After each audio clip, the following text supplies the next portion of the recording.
আসসালামু আলাইকুম রহমতুল্লাহি ওবরকাতুহ। সম্মানিত দর্শক, সমস্যাটি আন্তর্জাতিক, কিন্তু এর ফলাফল বাংলাদেশে মারাত্মকভাবে প্রভাব বিস্তার করবে।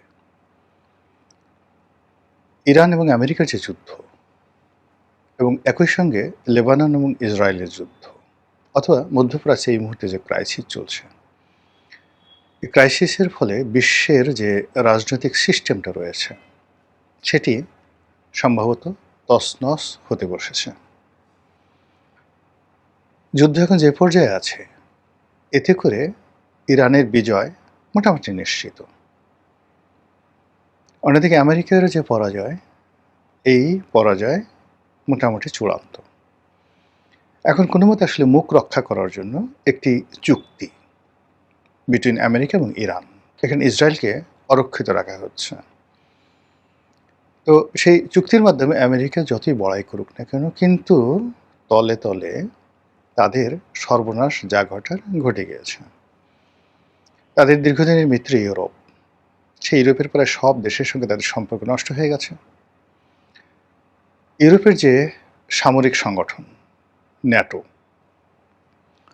সেই ন্যাটো ভেঙে পড়ার উপক্রম হয়েছে এবং ন্যাটো থেকে সম্ভবত আমেরিকা নিজেদেরকে প্রত্যাহার করে নেবে। আমেরিকা সরাসরি ন্যাটোর মেম্বার নয়, কিন্তু ন্যাটোর যে ফাইন্যান্স, অর্থ, তার একটা বিরাট অংশ আমেরিকা করে। এবং ডোনাল্ড ট্রাম্প প্রথম দফায় যখন প্রেসিডেন্ট হয়েছিলেন, তখন থেকে তিনি বলছিলেন যে এটি একটি শ্বেতহস্তি।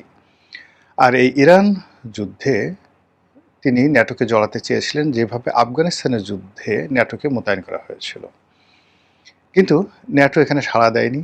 এরপর অস্ট্রেলিয়া, কানাডা, ফ্রান্স, ইতালি, এরপরে ইউকে ইত্যাদি প্রায় সব রাষ্ট্রের কাছে তিনি নিবেদন করেছিলেন একটা যৌথ বাহিনী গঠন করার জন্য, কিন্তু সেটা হয়নি। অধিকন্ত হরমুজ নিয়ে যে সমস্যাটা হয়ে গেছে, সেটি হলো হরমুজের উপর একছত্র আধিপত্য বিস্তার করছে ইরান, এবং একই সঙ্গে হরমুজের উল্টো দিকে আরেকটি বাব আল মান্দ নামক আরেকটি হরমুজের মতো, এটাকে যেমন হরমুজ স্ট্রেইট বলা হয়, হরমুজ প্রণালী, ওটাও বাব আল মান্দ ইয়ামেনের কাছাকাছি আর একটা এরকম সমুদ্রের যে পথ প্রণালী, সেটা রয়েছে। এবং ইরানের যে এই মুহূর্তে শক্তিমত্তা রয়েছে, সেই শক্তিমত্তা দিয়ে যদি তারা সেই হরমুজের মতো বাব আল মান্দ বন্ধ করে দেয়, তাহলে এই বিশ্বের যে 20% তেল হরমুজ দিয়ে প্রবাহিত চলাচল করে, একইভাবে বাব আল মান দিয়ে অলমোস্ট 10% তেল রপ্তানি হয়। এই 30% তেল যদি বন্ধ করে দেয়, তছনছ হয়ে যাবে। একই সঙ্গে রেড সি, যেটাকে লোহিত সাগর বলা হয়, এরপরে পারস্য উপসাগর, এই দুটো সাগরের উপরে একছত্র আধিপত্য রয়েছে ইরানের। এবং ইরান এখানে যদি দীর্ঘমেয়াদে এই অশান্ত পরিবেশ অশান্ত করতে চায়, সেটা তারা করতে পারবে, এবং এটা আরবের কোনো রাষ্ট্রের সেই সক্ষমতা নেই। আর দীর্ঘমেয়াদে এই জলপথগুলোকে নিরাপদ করার সামর্থ্য আমেরিকা তো দূরের কথা, ইউরোপ আমেরিকা একসাথে মিলে সেই কাজ করতে পারবে না। ফলে যে কোনো মূল্যে তড়ি ঘড়ি করে তাকে ইরানের সঙ্গে একটা সমঝোতায় আসতে হচ্ছে। এখন মুখ রক্ষার জন্য মিস্টার ডোনাল্ড ট্রাম্প বলার চেষ্টা করছেন যে ঠিক আছে, ইরান আমাকে কথা দিয়েছে, তারা তাদের যে পারমাণবিক যে প্রকল্পগুলো রয়েছে তারা আর বাড়াবে না, এবং পরমাণু বোমা তৈরি করার জন্য তারা যে ইউরেনিয়াম প্রকল্প, এটাকে যে উন্নত করেছে, এই টোটাল প্রকল্পগুলো তারা আমেরিকার হাতে দিয়ে দেবে। এভাবে এক ধরনের কথাবার্তা বলছে। ইরান বলছে এটা মিথ্যা কথা, আমরা বন্ধও করবো না, আর এই ধরনের কোনো কথাবার্তা হয়নি। ডোনাল্ড ট্রাম্প আবার বলার চেষ্টা করছেন যে তাদের যে একটা পাহাড়ের নিচে একটা সুড়ঙ্গ ছিল, গোপন যাকে বলা হয় কুঠুরি, সেখানে তারা এই পরমাণু কর্মকাণ্ড চালাচ্ছিল। সেটি আমেরিকা যে ক্লাস্টার বোমা দিয়ে বা ওই যে তাদের যে B-2 বোমারু বিমান দিয়ে আক্রমণ চালিয়ে ওটা ধ্বংস করে দিয়েছে। এখন ওখানে যে সকল ইউরেনিয়াম রয়েছে, সেগুলো ইরান এবং আমেরিকা যৌথভাবে সেগুলো উদ্ধার করে ওগুলো আমেরিকা তার জিম্মায় নিয়ে যাবে। কাজেই এখানে আর যুদ্ধ করার কোনো দরকার নেই।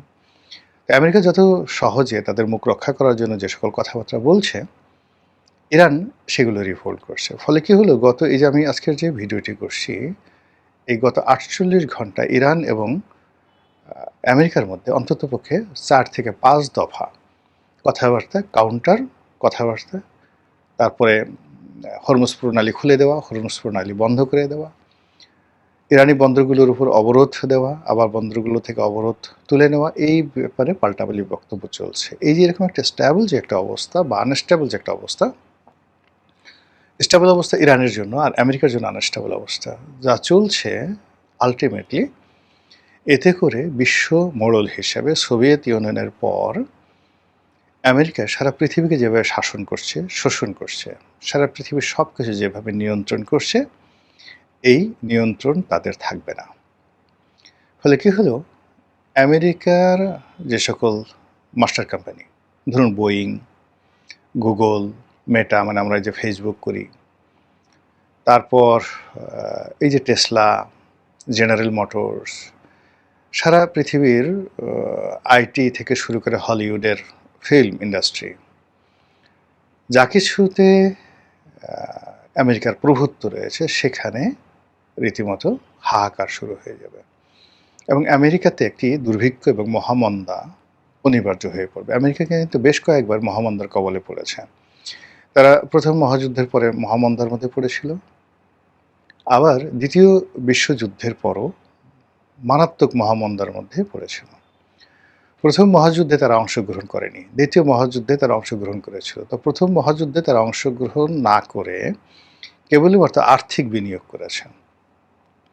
এই আর্থিক বিনিয়োগ করার ফলে কি হলো, তাদের জিডিপি, পার ক্যাপিটা ইনকাম এত বৃদ্ধি পেল, যার ফলে পুরো রাষ্ট্রের অর্থনৈতিক ব্যবস্থা তছনছ হয়ে গেল। মানুষ যখন দেখবেন খুব ধনী হয়ে যায়, তখন তার সমস্ত স্ট্যাবিলিটি বন্ধ হয়ে যায়, অস্থির হয়ে যায়, আনপ্রেডিক্টেবল হয়ে যায়। তো আমেরিকা তো ঠিক সেম অবস্থা হলো। ঠিক এখন আমেরিকার যে অবস্থা, তাদের যত কোম্পানিগুলো রয়েছে, সেই কোম্পানির সাথে বিট করার মতো পৃথিবীর কোনো কোম্পানি নেই। এবং এরকমই যখন একটা পরিস্থিতি হয়, তখন ম্যালথাসের সূত্র অনুযায়ী সেখানে একটা এইরকম গ্রেট ডিপ্রেশন চলে আসে।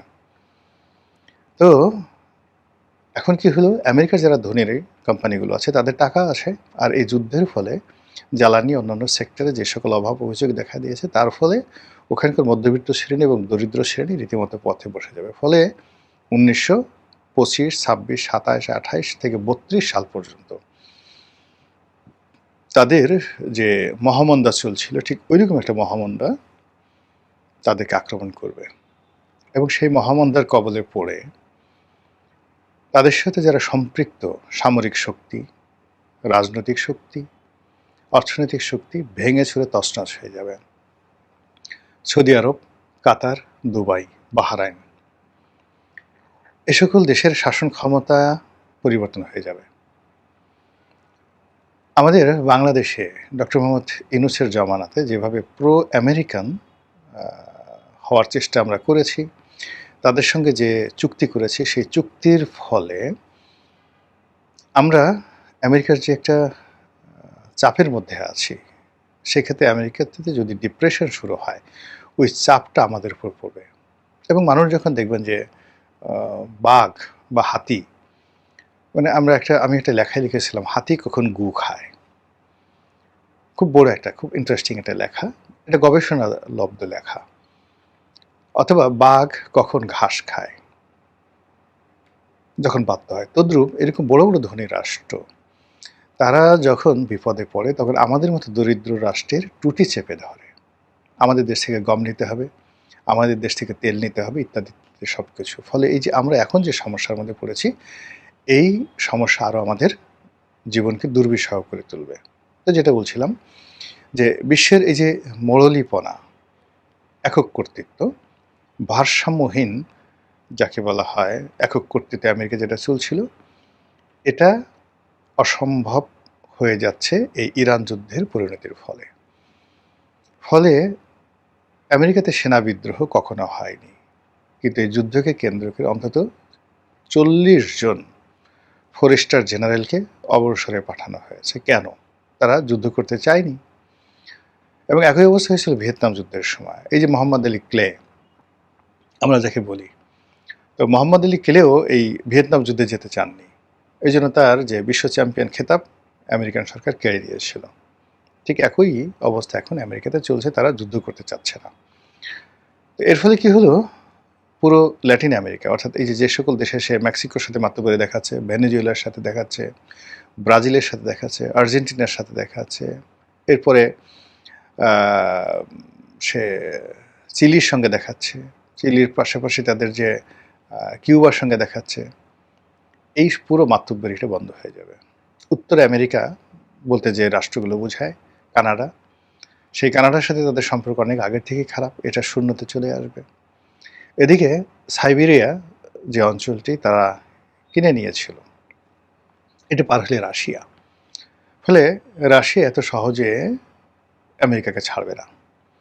সোভিয়েত ইউনিয়ন ভাঙার যে ক্ষয়ক্ষতি, সেটাকে তারা শুধু আসলে আমেরিকা থেকে আদায় করার চেষ্টা করবে।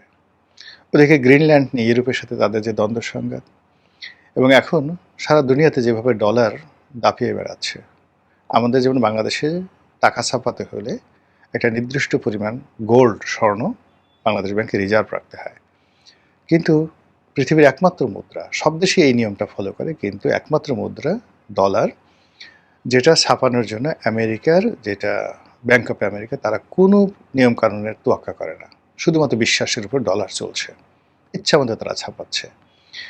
এই ডলারের যে ব্যবসাটা, এটা বন্ধ হয়ে যাবে, ডলারের মূল্যমান হারাবে, এমনকি আন্তর্জাতিক মুদ্রা হিসেবে এখন তারা যেভাবে 1 নম্বরে আছে, সেটায় তারা থাকবে কিনা তা নিয়েও সন্দেহ দেখা দেবে। ফলে ইরান যুদ্ধের যে আলামত, সেই আলামতে আমরা বিশ্বের অনেক কিছু তছনছ হতে দেখব, আর সেই তছনছে আমরা যেন মোটামুটি আমাদের অস্তিত্ব নিয়ে টিকে থাকতে পারি, সেটাই মহান রবের কাছে প্রার্থনা। আসসালামু আলাইকুম রহমতুল্লাহি ওয়া বারাকাতুহু।